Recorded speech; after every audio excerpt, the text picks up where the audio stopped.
हरे कृष्णा हरि ध्वनि प्रभु दनुत प्रणाम जय श्रीपाद की जय।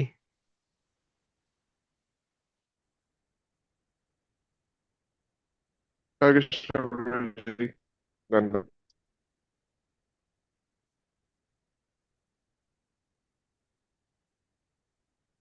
I'm just pulling the verses now.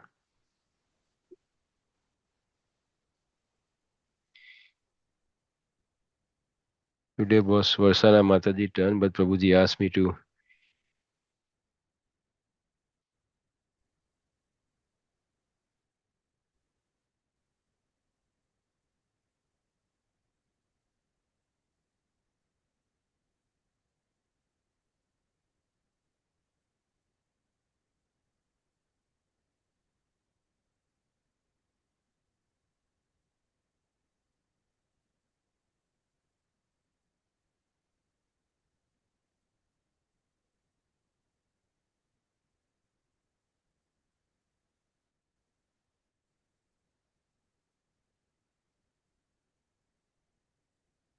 Okay, we'll start with the prayer. Om Agnanasya Gnananjana Salakaya Chakshurmidam Yena Tasmai Sri Gurudev Namaha Sri Chaitanya Manobhistam Stapitam Yena Bhutale Swayam Rupam Kadamayam Dadati Swapadandikam Vandeham Sri Guru Sri Yutapada Kamalam Sri Guru Vaishnavamsya Sri Rupam Sagratam Sahagana Raghunatham Itam Sajivam Sadvaitam सावभूतं परिजना सहित कृष्ण चैतन्य देवं श्री राधा कृष्ण पदान सहगण ललिता विशाखा वितांश्च हे कृष्ण करुणा सिंधु दीनबंधु जगतपते गोपेशा गोपिका कांता राधा कांता नमोस्तुते तप्त कांचन गौरांगी राधे वृंदावनेश्वरी विस्बानुसुते देवी प्रणमामि हरिप्रिये वाञ्छाकल्परूप्यस्य कृपा सिन्धु च पतितानां पावनेभ्यो वैष्णवेभ्यो नमो नमः। जय श्री कृष्ण चैतन्य प्रभु नित्यानंद श्री अद्वैत गदाधर श्रीवासादि गौर भक्तविंद। हरे Krishna Krishna Krishna Hare Hare Hare Ram Ram Ram Hare Hare.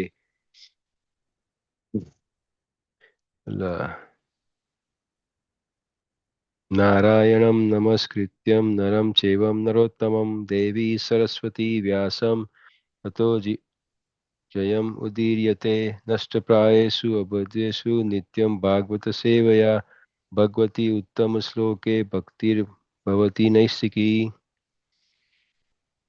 Today we'll be reading from Srimad Bhagavatam, Canto number 3, chapter number 31, verse number 7.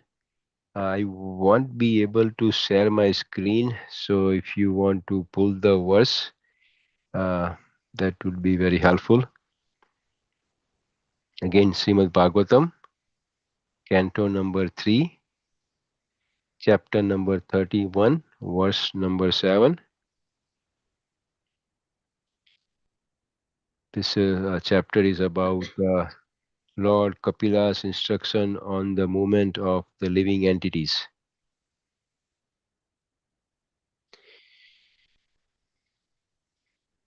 Om Namo Bhagavate Vasudevaya. Om Namo Bhagavate Vasudevaya. Om Namo Bhagavate Vasudevaya.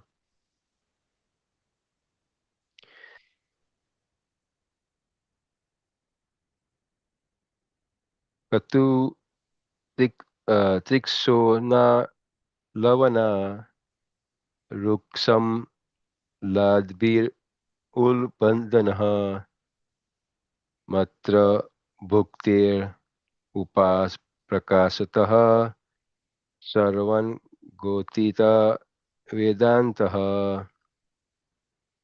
Synonymous: Katu, bitter; Tikshna, pungent; Ushna, hot; Lavana, salty; Ruksa, dry; Amla, sour; Adi, bahi, and so on. Ubanahi, excessive; Matar, tiha, by food eaten by the mother.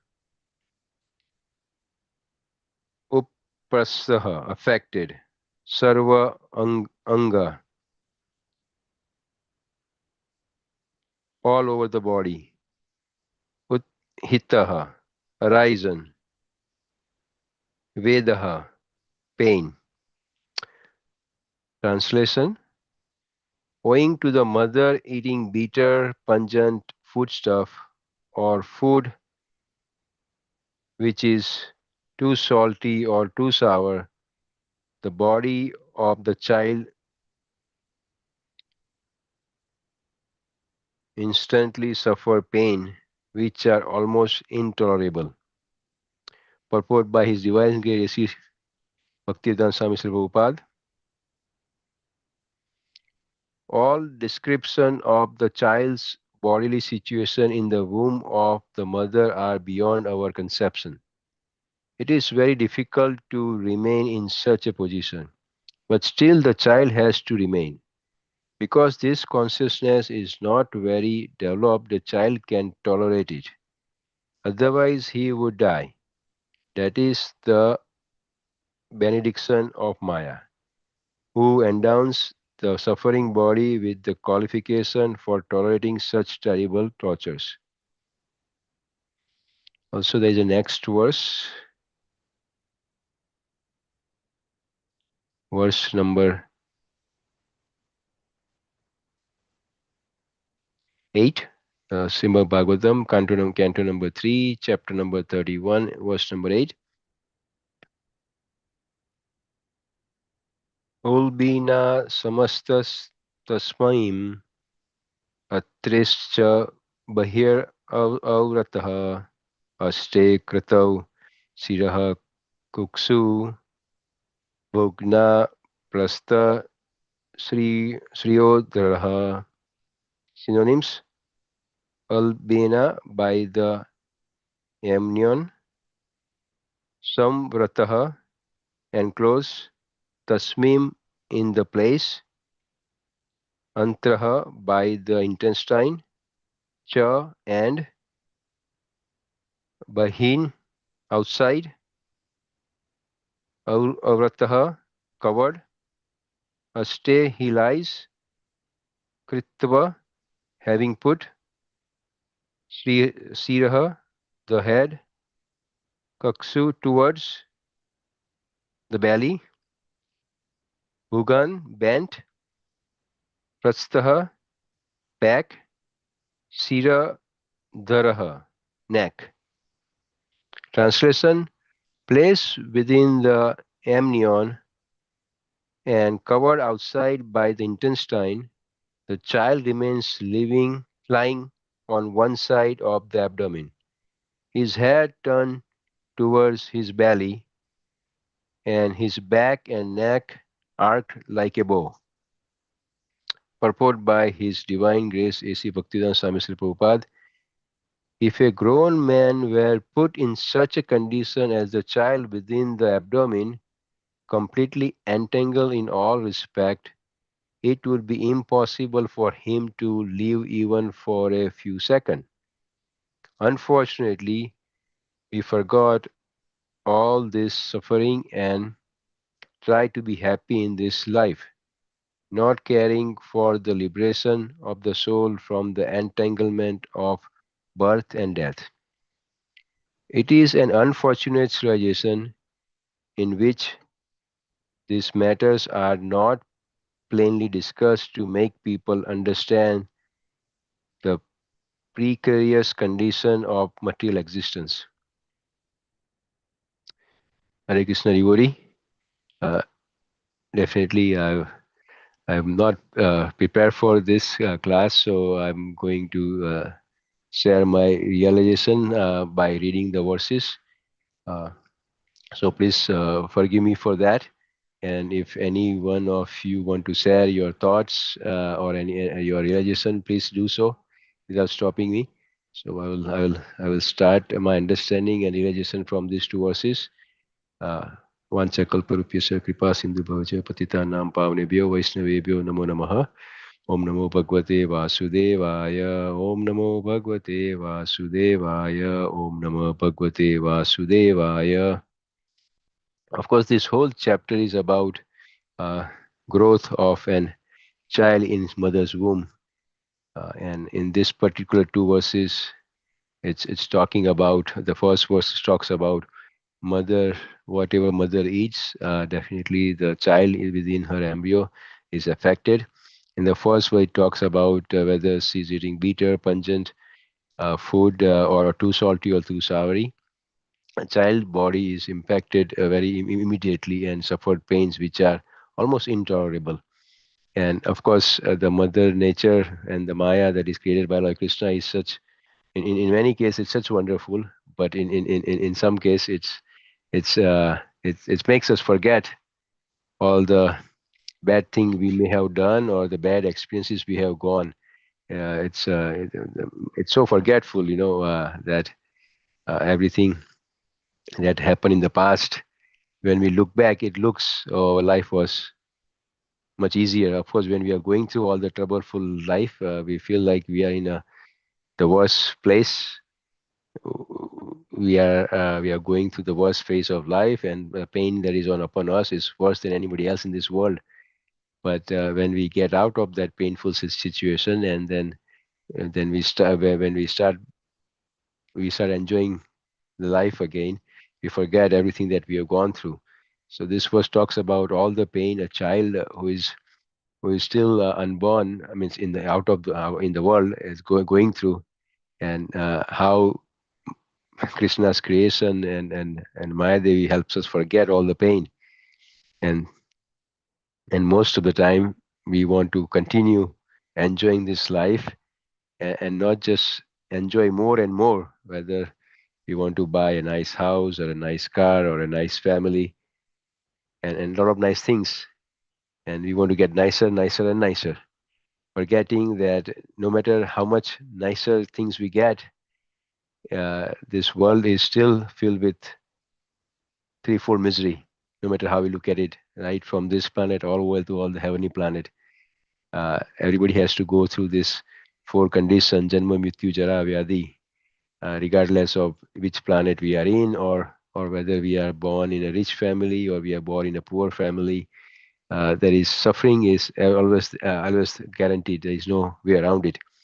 But still, Krishna's creation and Mayadevi's plan are such that we get entangled in this material world, thinking that one day we'll be happy, we'll be blissful, and we'll be able to enjoy the lives without pain or suffering.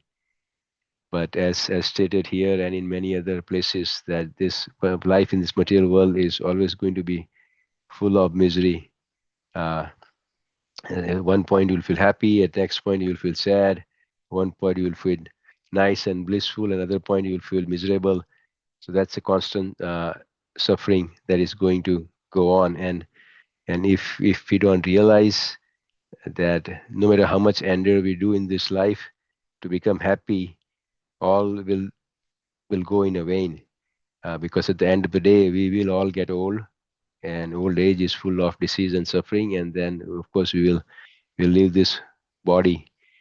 So if we don't realize the true nature of our soul, and the true nature and the purpose of our life in this life, it will be, again, we'll be getting entangled in the cycle of birth and life throughout our journey back home. And in the first purport, it says that the suffering that a child goes through in the embryo of his mother is such painful, and it's very miserable, that if the same pain is given to a child outside of embryo, the child will most certainly die. And here it states that it is a benediction from Maya Devi that he basically gives the child embryo qualification to tolerate such terrible torture and suffering in mother's embryo. And that is the other thing that I have noticed, that no matter how much suffering or pain comes on us, Krishna doesn't give us more than what we can tolerate. I'm sure it is for multiple reasons. One is he wants us to make sure that whatever destiny that he has given for us this life, we successfully complete that with the hope and with a desire that we can realize what is our purpose of life. Otherwise, if it's intolerable, then people may commit suicide or may do wrong things. And sometimes some people may do those things because it's so intolerable and they cannot find any solution. And that's where I feel we all of us are so lucky to have access to Prabhupada books, his lecture, and then access to so many sannyasis and brahmacharis and devotees within his ISKCON network, that we can with the association of the devotees and books and things, we can find solace when we are going through tough time in our life. And then in the next chapter, in the next canto, also in the purport, it's it also talks about that if a grown-up man is put in such a condition as a child within the abdomen, completely entangled in all respect, it will be impossible for him to even live even for a few seconds. So we can see right from day one of entering this material world to the very end of our last day in this material one, we go through so much suffering. But with Krishna's creation, we feel like things are such nice, such beautiful.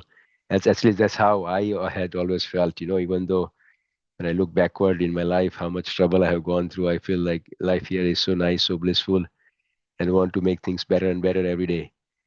Uh, but every day, every next phase of the life comes with both set of both bags, both good part and then the bad part. So my realization from these two verses is to how can I get grounded and realize that no matter how much endeavor I myself do for making my life and my family life or anybody's life better, in regards there is no end to suffering in this life. So my always goal is to find a time to connect back to my soul and try to understand my purpose of life and how to prioritize my devotion, my bhakti, so that I can constantly stay focused in holy name and serving the devotees. So that is my understanding and realization from these two verses. Once again, I'm sorry I was not prepared to give this class. So please, any mistake, any offense, or anything I have said wrong, please forgive me. But I know we have several devotee on the call here. Please please share your realization or any comments you have on these two verses. Haridwani Prabhu, I see Gopal Hari Prabhu, Chintamani Mataji, Amala Bhakti Mataji, and Aishwarya Mataji. Please share your realization or anything I missed.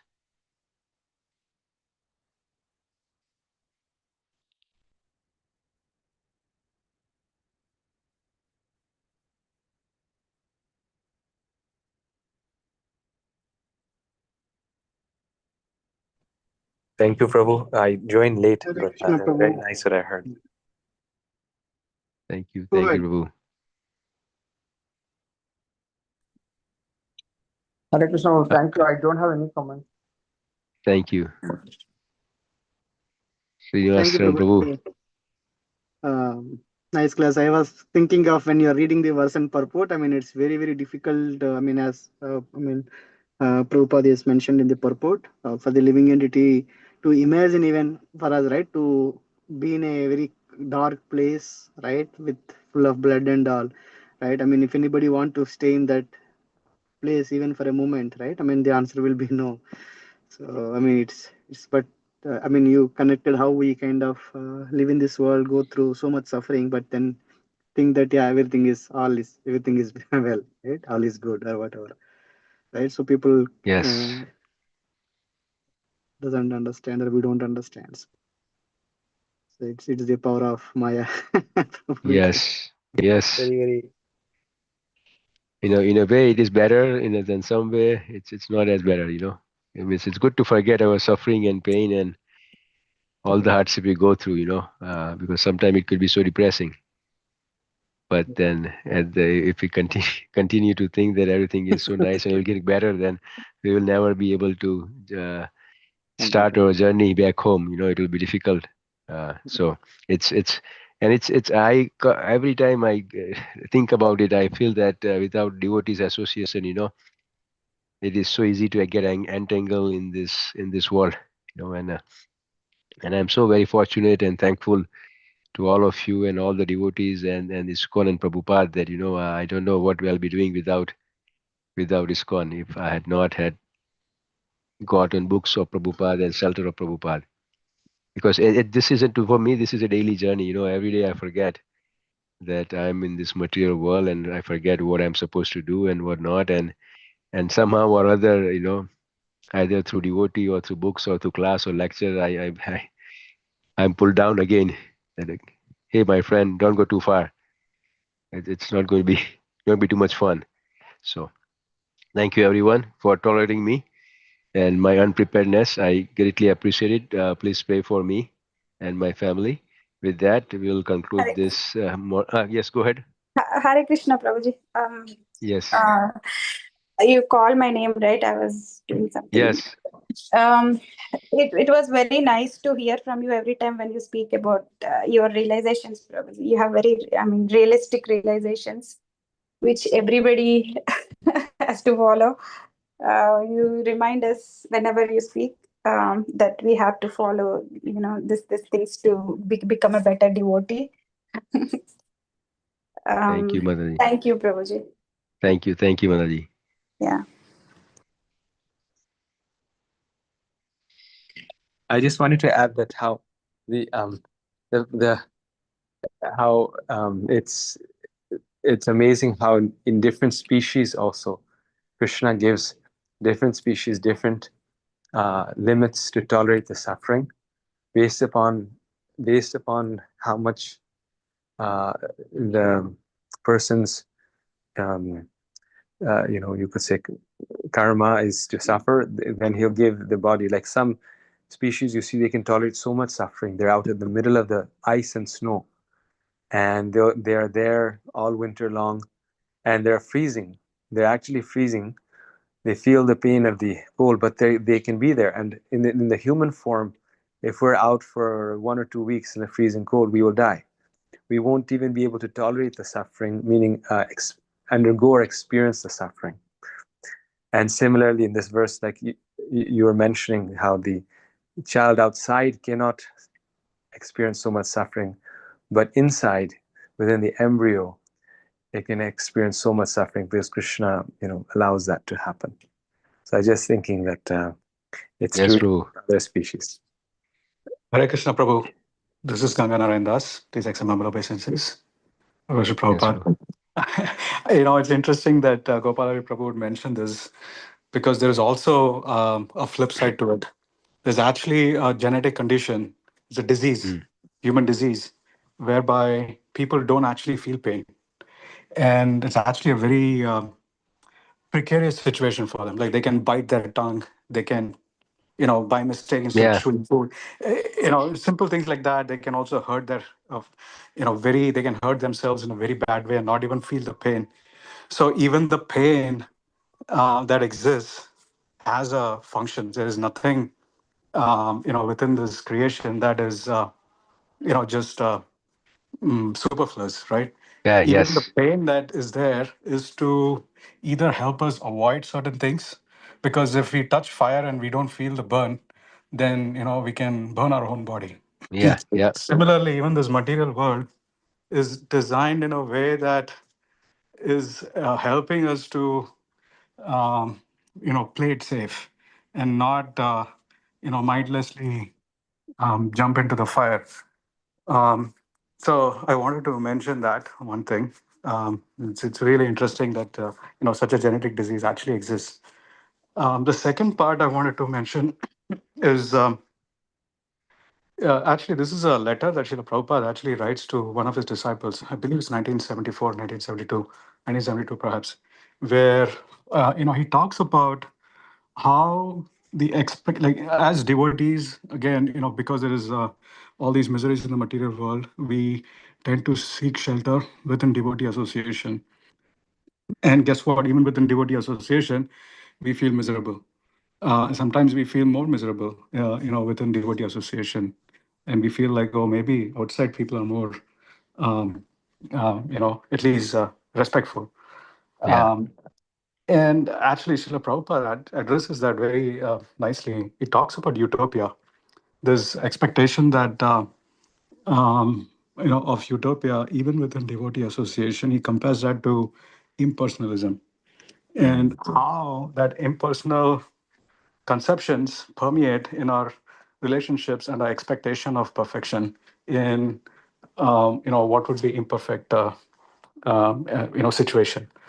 So again, there are multiple aspects to what we just discussed here, right? One is the pain and suffering being an important part of our spiritual growth, our growth of consciousness of the living entity, and the second is also this notion of you know, expectation of utopia is means that we actually are not giving way for variegatedness, and part of the variegatedness in the material world is imperfections.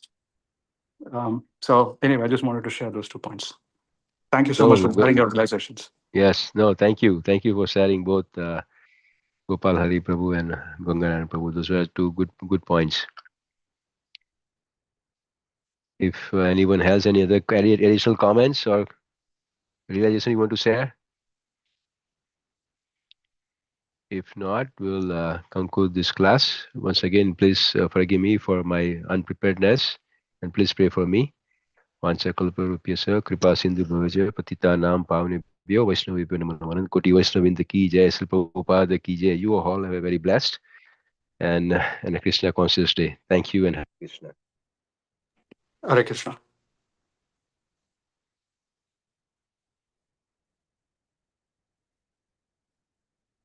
Hare Krishna, everyone. We ended, Prabhu. Yeah, you can. Yeah, the host. Yes, we ended, yeah.